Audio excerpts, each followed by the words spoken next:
5/3/2012 مضايا تزف شهداء المجزرة البشعة التي ارتكبتها عصابات الأسد وشبيحته في مضايا. الله أكبر. 6 شهداء من آل عفلق، وشهيد من آل جديد، وشهيد من آل عيسى. الله أكبر، الله أكبر. حسبنا الله ونعم الوكيل. مجزرة بشعة بحق المدنيين، العزل، بحق مزارعين كانوا موجودين في بساتينهم. الله أكبر، الله أكبر.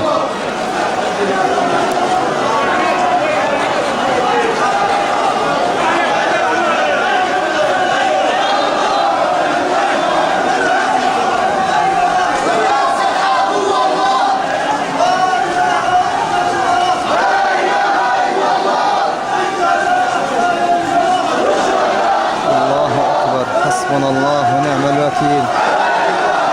ولا تحسبن الذين قتلوا في سبيل الله أمواتا بل أحياء عند ربهم يرزقون فرحين بما آتاهم الله من فضله ويستبشرون بالذين لم يلحقوا بهم ألا خوف عليهم ولا هم يحزنون.